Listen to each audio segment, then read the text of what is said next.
Good evening, everybody, and thank you so much for tuning in to watch the show. I hope you enjoy what happens here over the next wee while.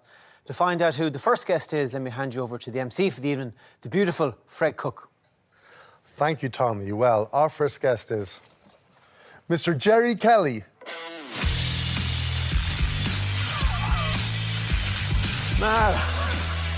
Jerry, how are you? I'm good, Tommy. How are you? Great. The Tom and Jerry Show. I was expecting your man from UTV to walk out. Well, you could have him or Sinn Féin Jerry Kelly or Jerry Kelly Keep Fit, Stay Fit.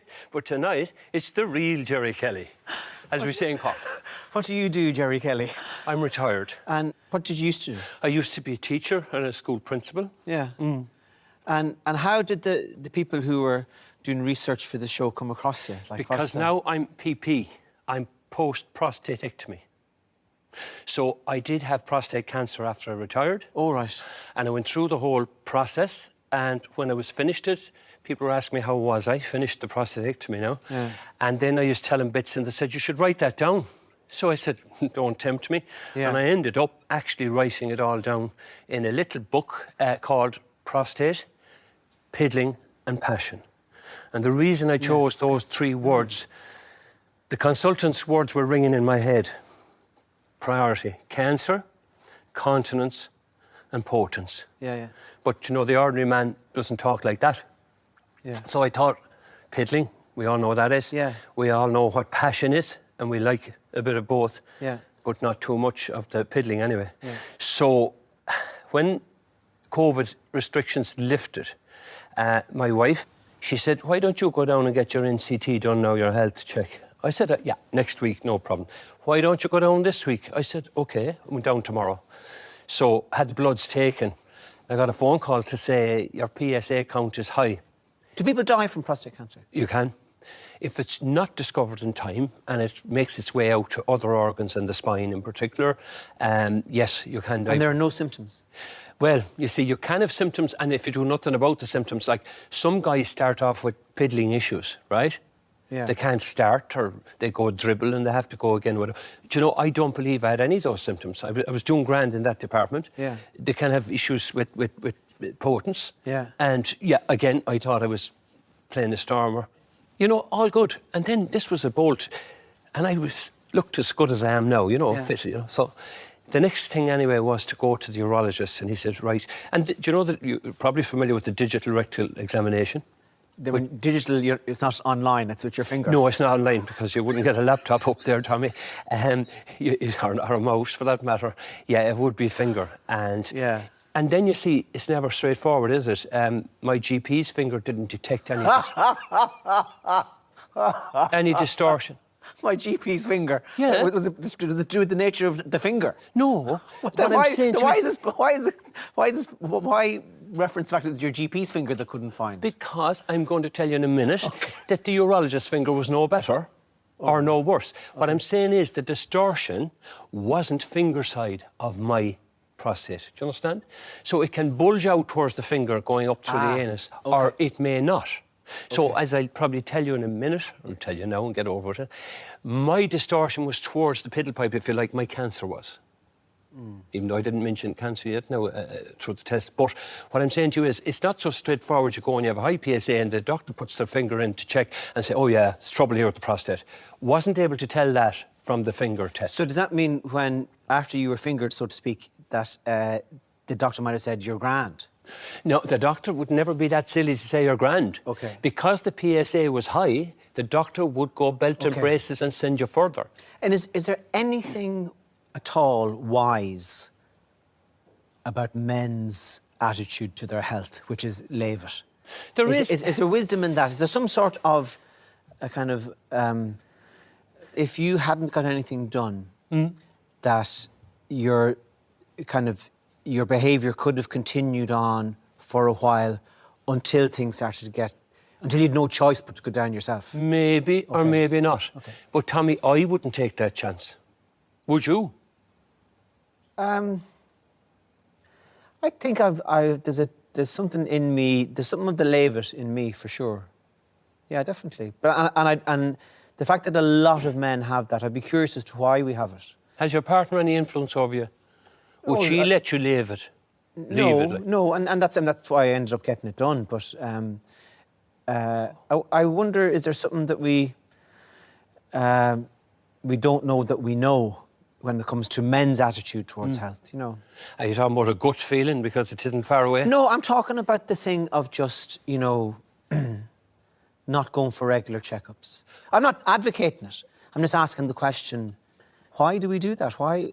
And is there some strange wisdom in it?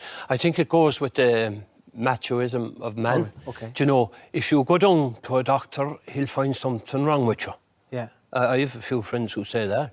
And sure, he's right. The reason the doctor will find something wrong with you, he has trained in that area to be able to diagnose if there is something wrong with you, and he's not going to make it up. And then face it, if there's something wrong with you, take the steps that need to be done.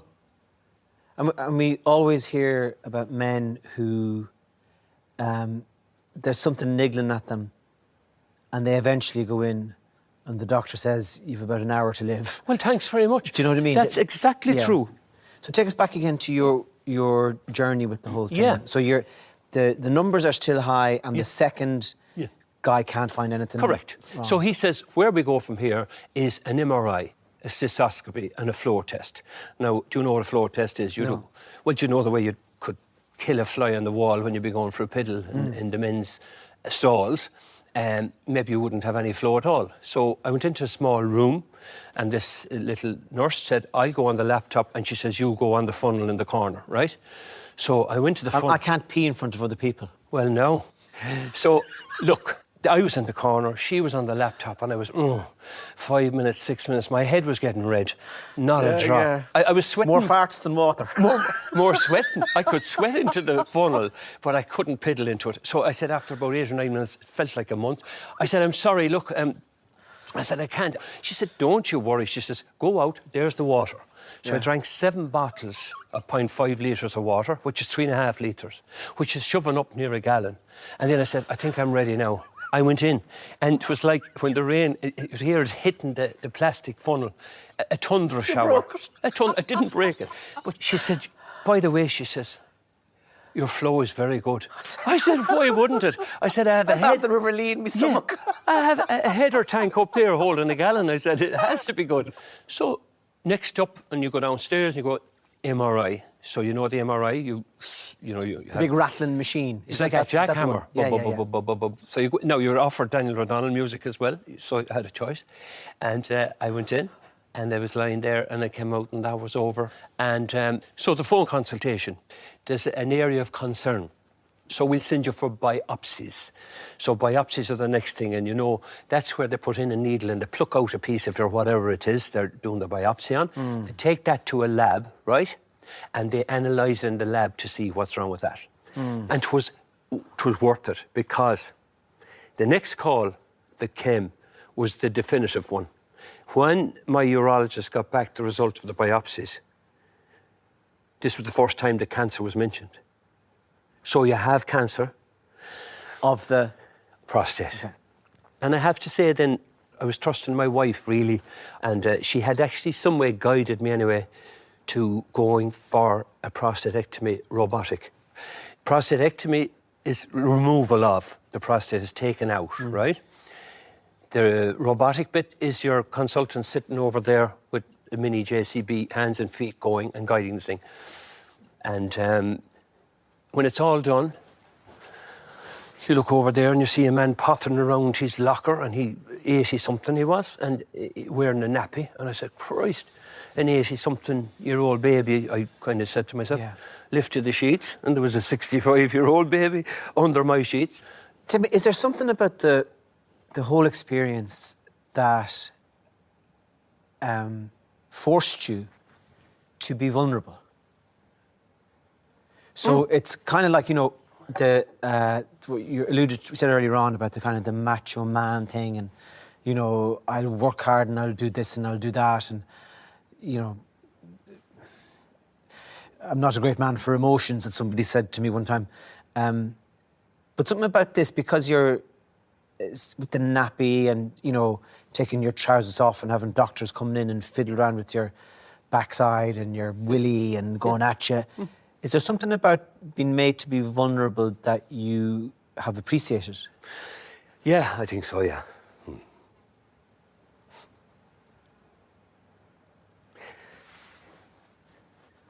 Yeah, you've put your finger on something there, little joke finger, but yeah, you have.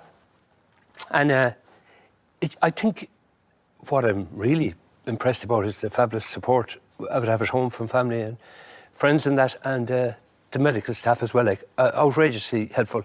And I suppose when you once a man, twice a child in some ways, but you should look up as well as down. You shouldn't be looking for improvement here drastically. You have 10 days to look forward to when you can get out the catheter. The good news then, you're throwing away nappies after a while. Well, the physiotherapist, could you imagine going to somebody else, Tommy, and saying... So hang on, so you're at home in the nappies as well? You're at home in the nappies, yeah, for a foreseeable while, yeah. And the nappies are in case... Oh, the nappies are because you will have leakage. But when I met my physio, who was supposed to help me work, and she was brilliant, on my control, she introduced me to my pelvic floor muscle. And she asked me to exercise it. And I said, what do you want me to do? She said, I'll do it. So she said, you see that? I said, no, you're not supposed to. She said, it's inside you. And the best way she described it was, she said, do you know when you're in company and you need to fart, but you don't want to? Yeah. Use whatever you do there, she said, to do that. And I did that. She said, now you're at it. I could see the improvement coming. I said, what a woman that she was able to do that for me, from outside me, telling me what to do in here. Yeah. No, the nappies are gone now, Tommy. We're down to a pad. Did you ever see a pad? No. Oh, you have to see a pad. There's a pad for you, Tommy. It's kind of like a female hygiene thing. It's like a female hygiene thing, but did you ever see a man's pad advertised on telly? No. Well, why not? Doesn't a man deserve to be able to go around, have a full life and not have leakage and all that? I mean... Yeah. You know how that works, don't you? No, I don't know how it works. You just tear it open, take off the adhesive and stick it inside your briefs.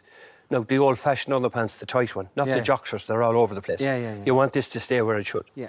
And it's just, why not? Like, so you're on the pads. So she said if you're off the pads 3 nights in a row, you're off the pads for good. Okay. So when you have your next appointment, you have to do your homework and use a notepad. So I managed that. She was delighted. And back to the urologist. And he said, how are you doing? I said, great. I did homework for you. What's that? I said, I went 10 days and nights without a pad, all dry. Okay. Well, that's fantastic. He said, well, I said, it is fantastic because I did it on purpose for you and for me. But I said, actually, if I go out for 3 or 4 pints, that wouldn't work. Oh, yeah. He said, well, you can still wear the pad or get yourself a clip, he said. Yeah. A clip. Have a clip, Tommy. Sorry about this, but you need to know. And where does that go? Where do you think that goes? Right, okay. Yeah, it goes. But you need to know. I mean, fair play to you. Wasn't it Gay Byrne came on and put the banana on the telly? Yeah. Come here. You can be at first. Hold that for me, Tommy. Do you know what that is? It's a sausage. Okay. It's only a sausage, and it's in cling film. So here, let me put that on for you. No. What do you think of that? I think if the women of Ireland got their hands on these, there'd be trouble. No, I think the women of Ireland would be buying them for the daughters' boyfriends. Yeah. But that's just what's there. How many people know? You may hang on to that now. Thanks very much, yeah. Good man. Not a drop. See that? But no, that's just a practicality around it. Yeah. But and then I suppose there's another thing whereby you're kind of cast aside then once. Oh, sure, he's back from the prostate operation. I saw him at Mass. I saw him at the match. He's fine. He's fine. That's someone making a judgment. He's fine. They don't know how you're getting on with the incontinence, and they don't know how you're getting on with the passion or the erectile function. Now, it's none of their business, you could say, on the one hand, and they couldn't give a tuppenny on the other hand. But these are side effects that are real. And these are the bits that change you from being the man you were before the diagnosis to the man you are after the diagnosis. So we're talking post now, are we? We are. We're talking post. And so at this stage, do you need Viagra to get an erection? Yes. Well, sorry, to get a proper, we'll say, if you want 9 out of 10, you'd have to have Viagra. On your own, you want to know what you could do on your own? No, I'm not. No. I'm curious. So to get to, the soft horn comes and goes, but for match day, absolutely, you take the Viagra. Yeah. And was there a thing in that for you of? because your partner is, because you're making love together, and it's an experience for both of you. Does your partner then, like, say to you, because it takes 90 minutes to kick in, does your partner say to you, Jerry, here's a glass of whiskey and one of our little blue diamonds? Or do you decide to take it yourself in the hope that you might be making love to your wife later on that night? Do you know what I'm saying to you? That's a very good question. But it's a very practical question. Yeah. Because there's no point in I going off on the sly, taking a tablet to surprise her when she's gone out with her friend for the night a half an hour later. Do you understand? So you have to telegraph this. Or when she's in bed with one of the dry robes in a book. Don't come near me. Exactly, exactly. So kind of, how would you do that? You say, would I be wasting my time now if I was here? And I don't know about the glass of whiskey, Tommy, because one would be bringing things up and the other would be bringing things down. I know. You don't want... That's a beautiful phrase. Yeah. Would I be wasting my time now if I took one of them Viagra's? Just like any chance of the... What's that juice called? Yeah, but it's a beautiful way of saying it. Yeah, yeah. Would I be wasting my time now if I took... And she'd say, well, you might and you might not. Yeah, oh no, I think we could be very honest there anyway and say what's involved there. That's you know? beautiful. That's lovely. That's a lovely moment. Wow. So the journey then to post and all is well with P-Pipe and all is well as a loving husband in terms of sex and all that. That was the journey for you. Yeah. Wow. Yeah. Wow. How did the whole thing affect you emotionally? Emotionally, it was a journey. Like, I suppose that the two of us, we did a lot of journeys. There was journeys to Dublin and we made them into train journeys and overnights, you know. And we kind of, I thought we bonded very well through it. And my daughters as well, you know, they were great. Yeah. Like, there was a lot of great things bubbling up for me at the same time, you know, that I could see, and I was glad to get the chance to have all that. And now, going on, you know, 8-year-old grandchild and 6 and 4 and 3 and all that. So there was a load of positives there bubbling. Why, when we mentioned vulnerability and emotion, do you well up? What does it remind you of? Well, do you know what? I'm a bit of an emotional fish anyway, and I just think I've lost probably a lot of friends in the last 4 or 5 years around my own go, you know, and they were great friends and that. And I'm getting something that they didn't get. You know, they didn't get to see their lovely grandchildren that are around there now, little nippers, the next generation.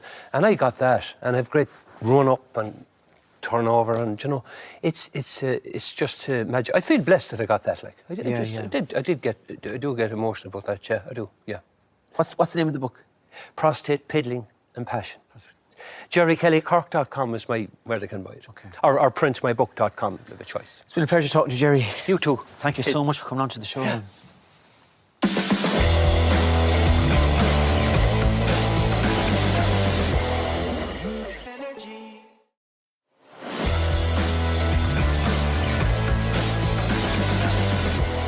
Welcome back to the second half, everybody.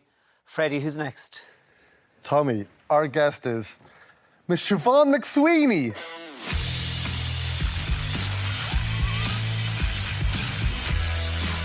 Hello. Hello. How are you getting on? You're clinging on like I'm a lifeboat. A beautiful surprise to see you. Wonderful to see you. This is the only way I can get to see you these days. How are you getting on? I'm grand. And what are you at? What am I at? You did the last I'd heard about you, apart from the pottery stuff, was the Happy Days. Now, how is that? That was, sure. I mean, I was thinking of you actually, because you're a big Beckett fan as well, aren't you? Yeah.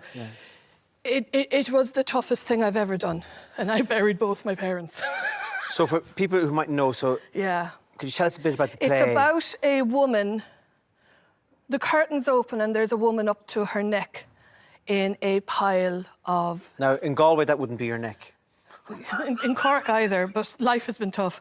Up to her waist in a pile of sand, and as the play goes on, the sand gets higher, so at the very end it's just her neck, and it's a woman pretending that it's not happening, and it's going through her day, the repetition of her day, the smiling. Oh, what another wonderful day, what a glorious day, what a happy day. And her husband is in a hole around the corner and barely speaks, and it's the most beautiful play about love and compassion and strength. And it's you know, I was saying it flippantly that it was the toughest thing I've ever done. It's the toughest thing I've ever done. Did you know what you were doing in Derry Girls? No. Like, were you aware of... I think you know very well what the answer to that is. Well... Did I know what I was doing? But what was I doing? Did I know what I was doing? I prepared and worked hard on Sister Michael. How do you work hard on Sister Michael? What did you do? In general, costume really helps me. Physicality really helps me, which is funny considering I'm not exactly what people would think as a sort of a physical theatre actress or like a dancer or anything, or even as, or that Sister Michael would be particularly physical. But I find it more of a bigger clue to psychologies and rhythm of lines and stuff when I think about it physically. So was she a bit kind of... It was like she had a cross on her back. Was it what was the key to her physicality for you? Her little pixie boots, because they made me weep with how doty she was. She was just doty, and yet she wasn't perceived as doty. So that gave me a lovely contrast. Totally, wow. There was a real vanity with her boots. Yeah, yeah. You know, she knew she was a ride, and if she, you know, and everybody wanted her. And also, that's lovely. With Kathy Pryor, like, there wasn't a zip. I've said this before. There wasn't a zip or a button in anything until the series went on, and she sort of had to grow up, so she could get as fucking. Do you know what I mean? I can't look. I'm closing my eyes on purpose. Don't look directly into it. Yeah. The Oracle of Delphi. Pandora's box. Will it start talking to me if I look at it?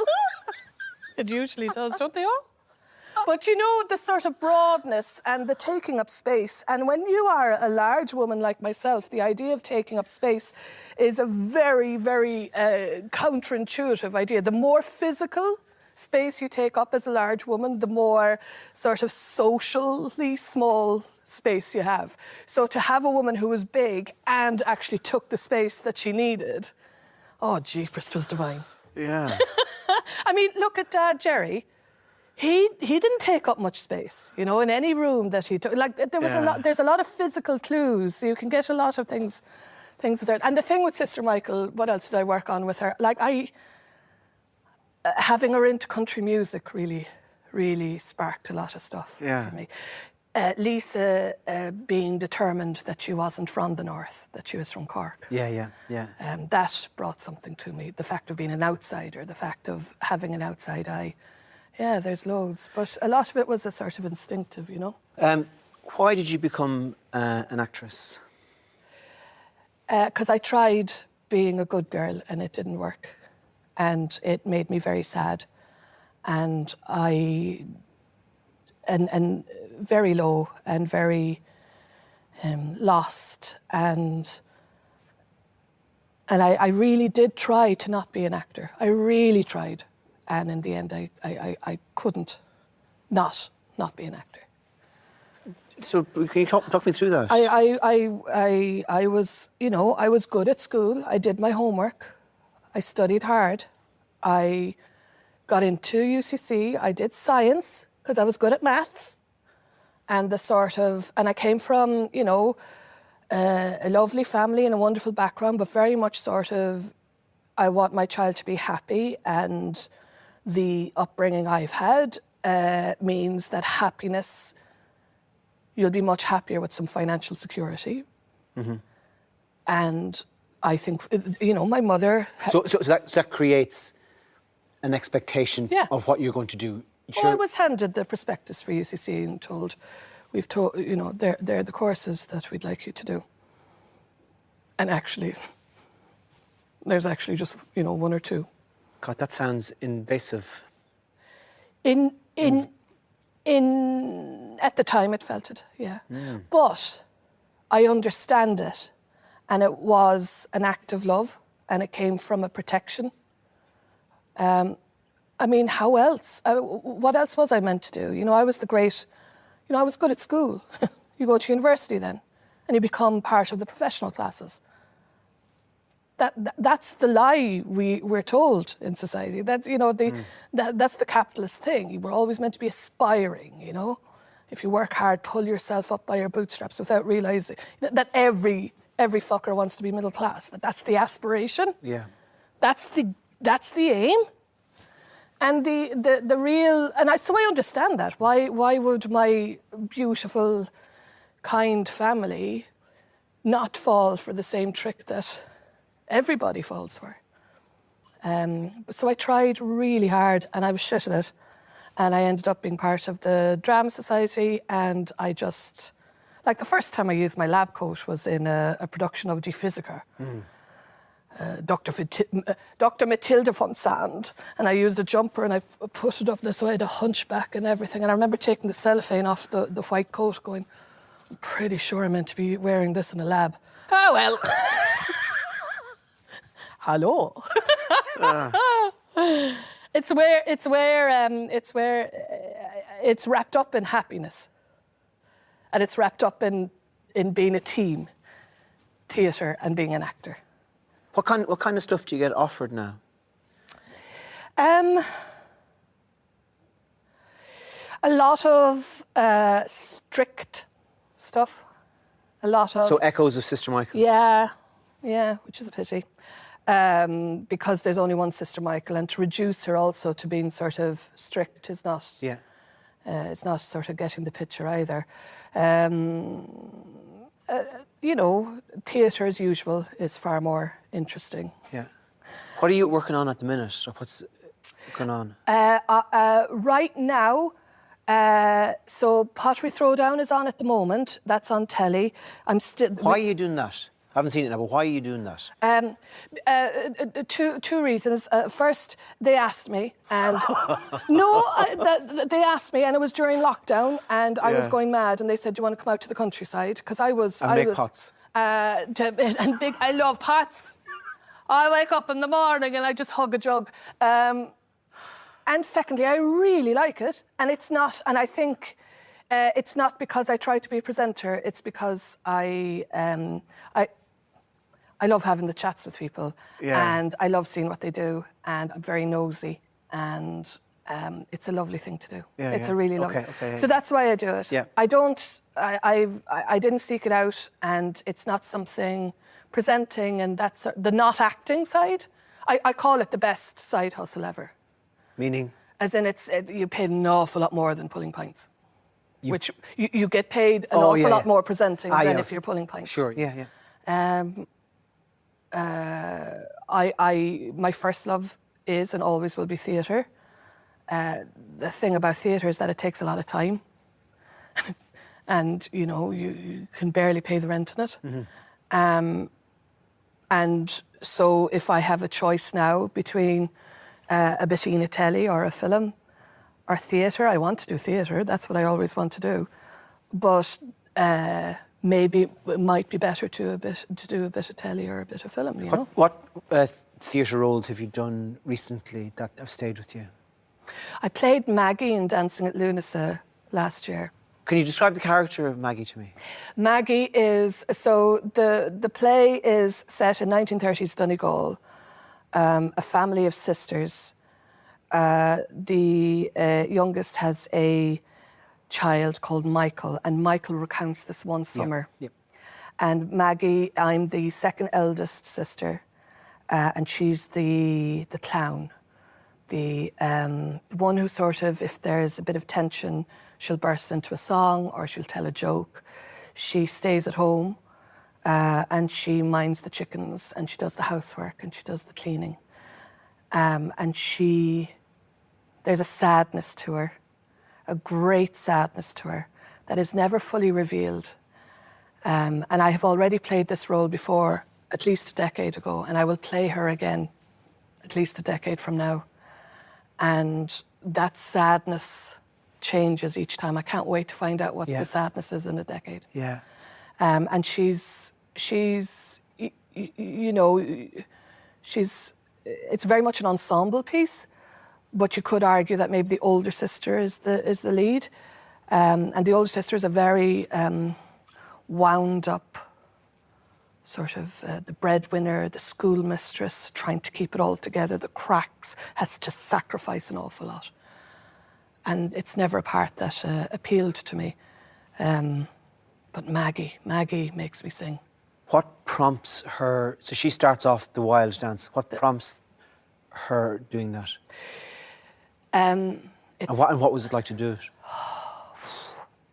It's an act of rebellion. It's like a battle cry. It's this, the way that Friel describes it in the stage directions is that with, you know, a yelp, and the boots are stomping, and she never ties her shoelaces, and the shoelaces are going mad and everything.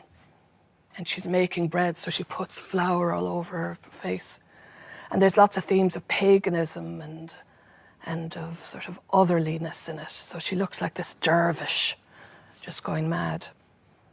And what prompts it is the great sadness.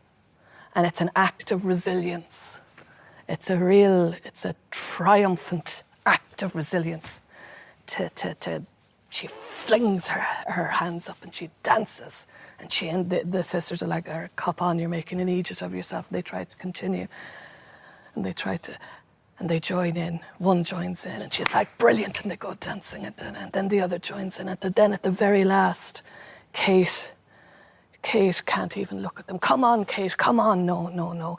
And Kate removes herself from the kitchen, this claustrophobic kitchen where these women are living.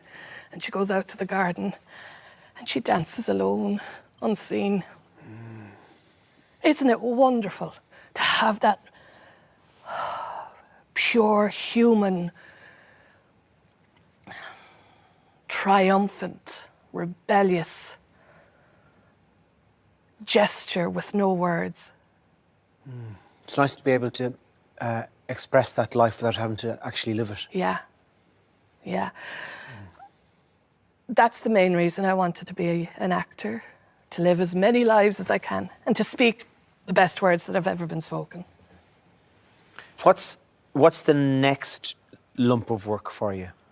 Are you is Pottery, probably. So pottery, and then so the rest of the year, God knows. Yeah, I'm doing a bit of filming at the end of this month, a comedy pilot, very funny, and waiting to see if that gets picked up. And I wrote something and filmed it, and that's coming out later on in the year. That's like farting just as you're leaving a room. I mean, I've done that as well. That's like, okay, good luck to you now. And then you're out the door, and people are going, did she fart? And then she, yeah. So at the end of the interview, you're saying, oh, and I just wrote something. Yeah, I know. Where might we see that? Well, because I don't know if I can talk about it, because I don't think it's been announced. I wrote a short comedy film for the BBC, and that's coming out later on in the year. What's it called? Spud. I look forward to that. Thanks for coming on to the show. It's so lovely to see you. Thank you Great. for having me.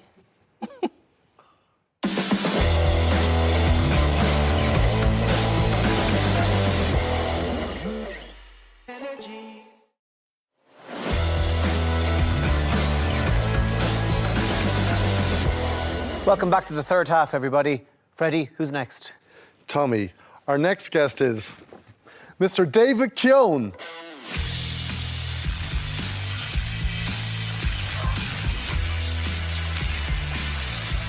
David. Tommy, how are you? I'm very good now. Welcome. Thank you so much. Lovely to be here.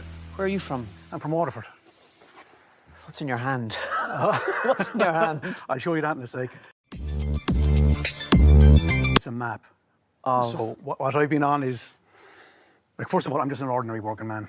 I'm working in a shop for the past 20 years. Yeah. But on the weekends, I've managed to bring back and uncover an entire lost history of strength on this island. History of? Strength, namely lifting stones, stones of strength plucked near it. Oh, yeah. The lifting stones of the nation. And What does that mean? yeah, so what they are is, did you ever hear of the lifting stones in Scotland or in Iceland? Vaguely. Yeah. So what they were is, these stones were like rites of passage stones for men, from boyhood to manhood, or from manhood to a warrior. You have to be strong enough to lift one of these clock-neart lifting stones in the villages in Scotland. So they weighed anything from like 100 kilos, about 120 kilos. And every glen and every clan in Scotland had its own rite of passage stone. What would that be in stone? In stones, I suppose, in pounds, you're probably talking about 220 pounds. Whatever that is in stones, I'm not sure. About 14 something. Something about that, yeah. Heavy enough, you know. So you're like, That's what they're going to be. Heavy enough. Awful heavy. roll either, exactly. So it's just been an incredible adventure. So like, I found that there was ones in Scotland, and there were these in Iceland, and they all had this culture of strength, deeply ingrained through their folklore and their mythologies.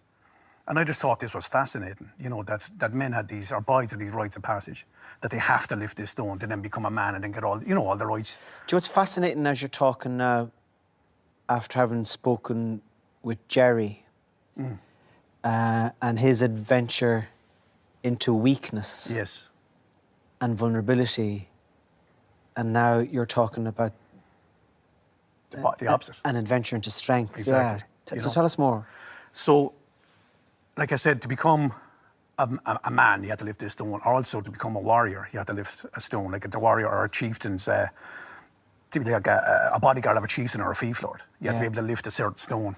Because it means you were strong enough, it means you were fit enough, it means you were virile enough to be a warrior, you know. But what fascinated me, Tommy, was there's a stone in Glenlyon in Scotland called the Fina stone, right?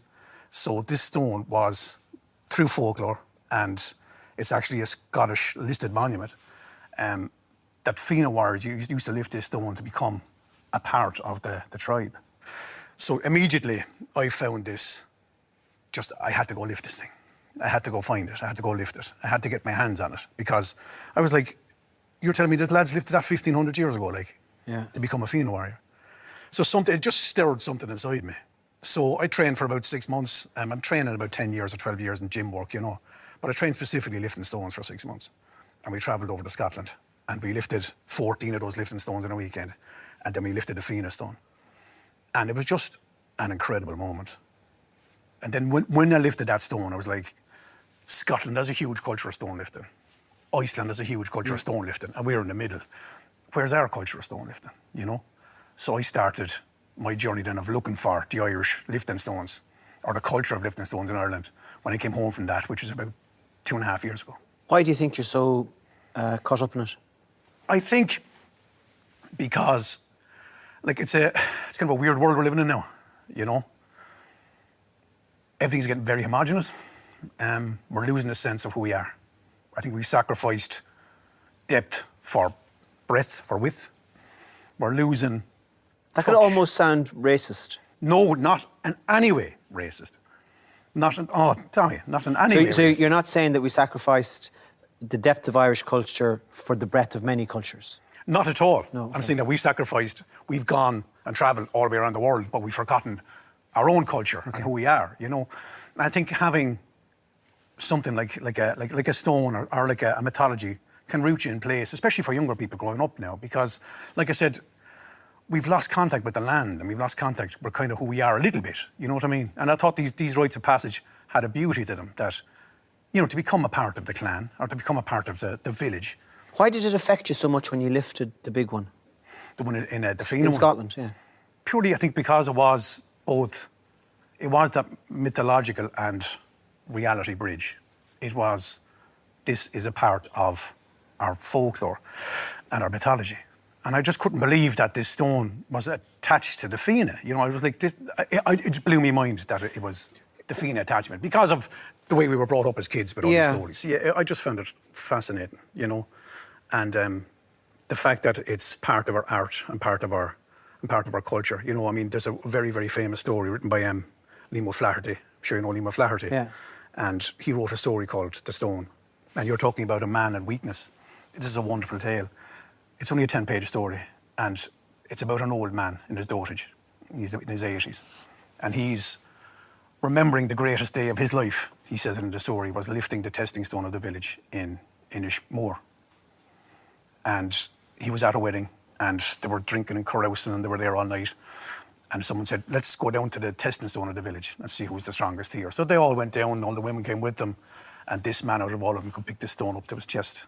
And he remembers how incredible that felt. And he said the shout from the villagers on that day, he could still hear it in his mind 50 years later. So it's like, that's a wonderful tale. I just thought it was beautiful. And then I started reading up about the island and there was like, yeah, there's a stone of strength on the island. There's a testing stone of the village on Inishmore. So like, hold on a second, are these two things correlated? So I was reading through old Reddit threads 10 years ago, and there was a woman called Fiona. She said, I live in Gortnacoppet, down towards Port Vale on Doon. And she said, the stone that Liam O'Flaherty wrote about is on the pathway there. It's not fiction, he wrote about a real stone. I hope this helps somebody. And this is a 10-year-old Reddit thread. So that weekend I headed off to Rossaville. So I was walking down this pathway, and there on the right-hand side I saw this round pink granite boulder sitting in a little patch of grass by itself. I was like, that's the lifting stone that Liam O'Flaherty wrote about. So we went down, we found that stone, I couldn't lift it. It was just too heavy. But I came back then, 18 months later, invited by the Liam O'Flaherty Society, who got wind of what I was doing. And they were like, we can't believe that that stone is the stone. Because I got verification from Islanders after, so you know that's the real one. So we came back with 3 film crews, and about 100 Islanders came down to watch me lift this stone. I put in 18 months of training, and I went back and I lifted that stone up to my own knees. And when it said in the book, like, the shout from the villagers, you can still remember to this day. It was like, the shout from the people, I'll never forget it as long as I live. You know? You and the story became interlaced. You know, you became the story. Yeah, yeah. You're not reading it anymore. You're living it, you know? So what have you discovered about the culture of stone lifting in the country? It's amazing. So, like, they were lifted at pattern days. They were lifted at funeral games. They were lifted as part of harvest festivals. Very, very popular, actually, part of harvest festivals in August, the first Sunday in August. They were lifted at just places where people would gather, crossroads on a Sunday. Yeah.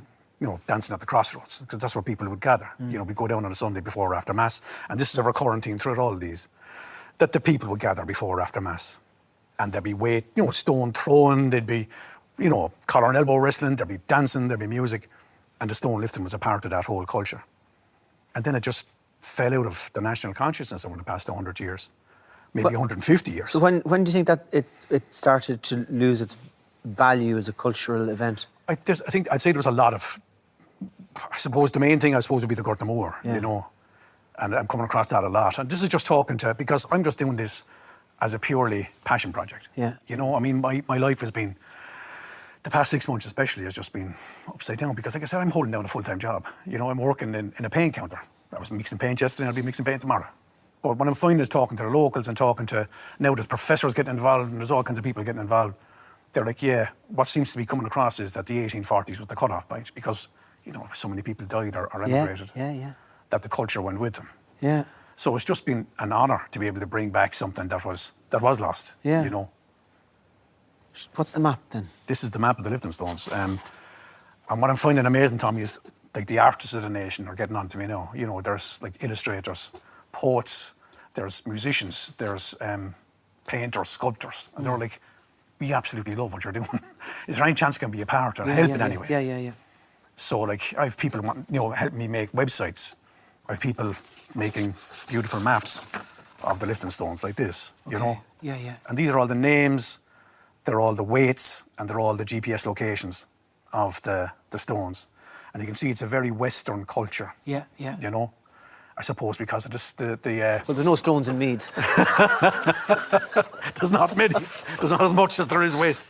Yeah. But I suppose because of the nature of the landscape, you know, and the stone masons and the stone wall builders.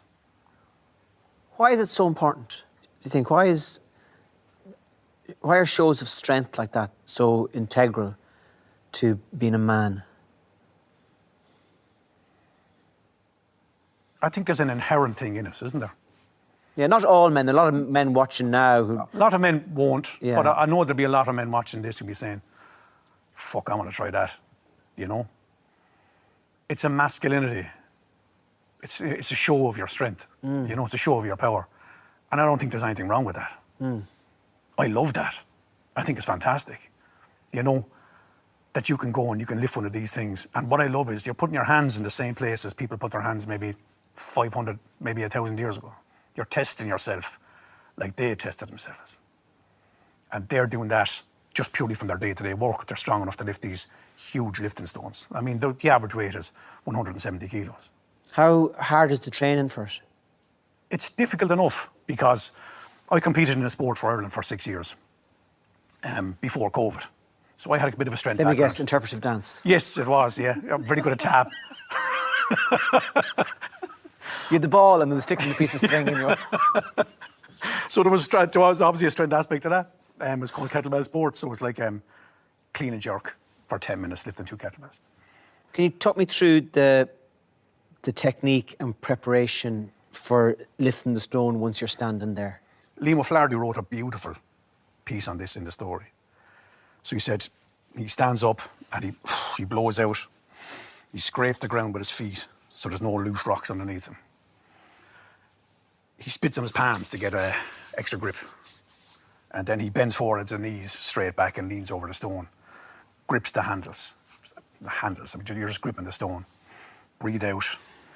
Inhale, brace the body. And then push the ground away with your legs. And just use your fingers as almost like hooks. So it's all coming from your legs, your arse and your hips strength, you know? And then that stone will just come up into your lap. You sink down into a squat. You bear hug your arms around it. Again, inhale, brace the body, and push to the ground and stand up with that stone. And it's just the most incredible feeling, you know? You're touching history. You're physically touching history. You're not talking about it. You know what I mean? You're not reading about it. You're picking up a piece of local lore, a piece of local folklore. And it feels amazing, you know? And you feel more of a connection. I mean, how can you not feel connection? You know, you're connected to the earth. I mean, this is the bones of the earth. You're picking up the bones of the earth, like. It's the bones of the earth versus the bones of man. So you're picking up the bones of the earth, you're feeling connected to the land, but you're also feeling connected to your folklore mythologies. And I just think that's wonderful. Not every man can lift it. Of course not. Of course not. But it's not just, and I know I'm talking about men a lot here, but it's not just a man's foray. There was women lifting stones in Ireland as well. So, like, it was very much a part. Well, women's great test of strength is putting up with men. What can you imagine my wife. You know what I mean? I'm there in the mornings, I'm fucking off up to Mayo at 4 o'clock in the morning, like. I'm talking about stones. She's like, what the hell are you talking about? The stones at the back. Yeah, but they're not special stones. But there's women's lifting stones as well. They were lifted at the funeral games. There's a beautiful set of stones in Faha Graveyard in County Clare. You cluck the man and cluck the fair. See, the man's lifting stone and the woman's lifting stone. And whoever lifted it the highest on the day got great social status, you were more respected. Yeah. And in these times where there's no mechanical aids, I mean, that's supposed to be strong was very important. When you're talking about it, say the Liam O'Flaherty story, and that it sounds, say, 150 years ago that it could happen of an evening at a funeral or, you know, some sort of festival day. Was it always that kind of habitual, or would there have been rituals around it? Like it can only be lifted on a certain day. 8 men get to try it, and all that kind There's ritual attached to the one, and I just thought it was wonderful that this is a fully Ireland, like a fully island of Ireland practice.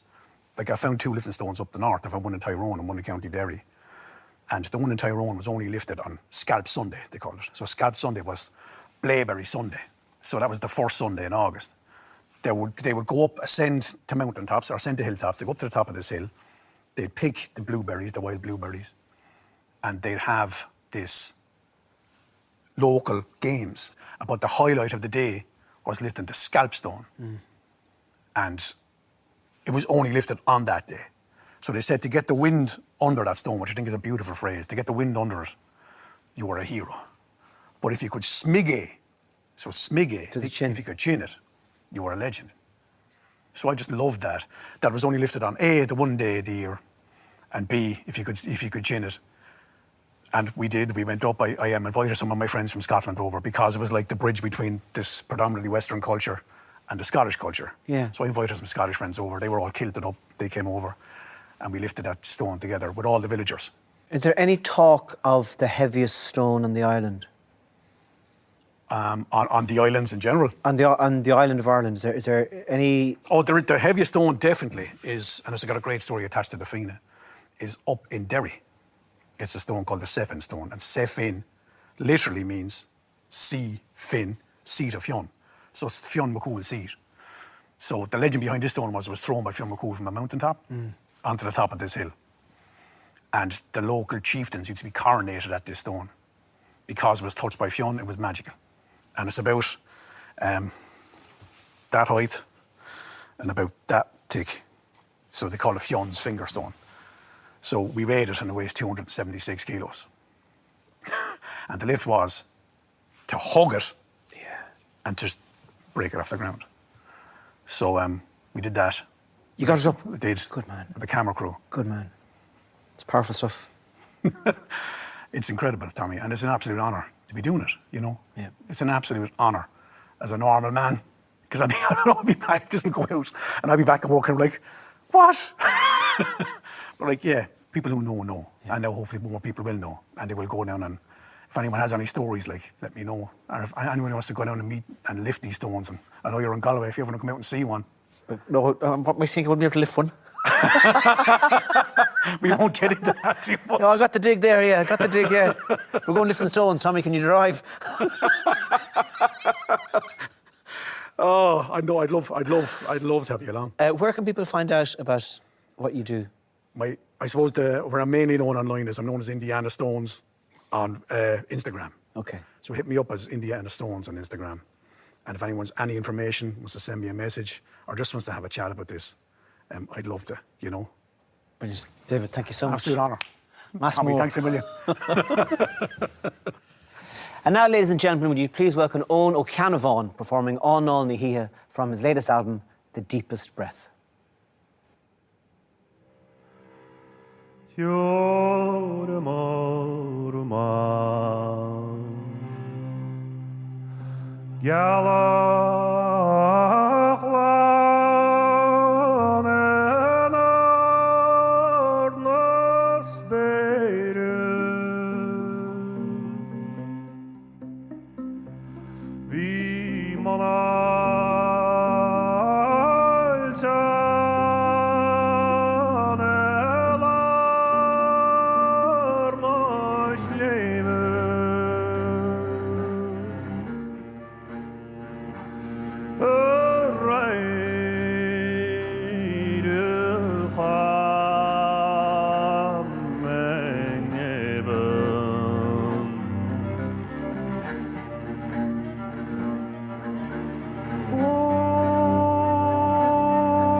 今日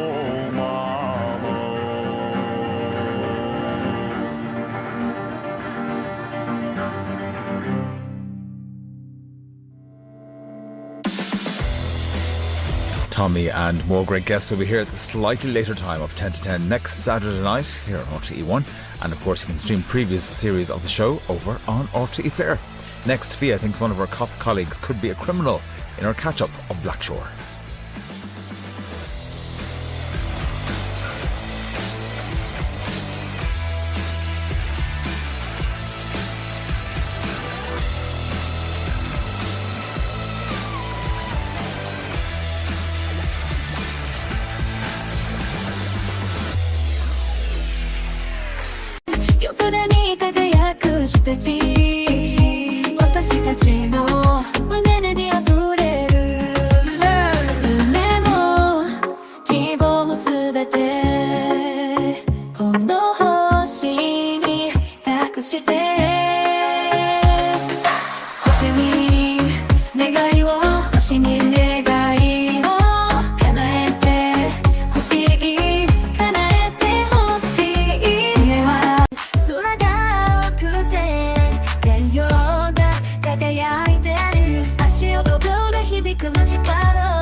Mirai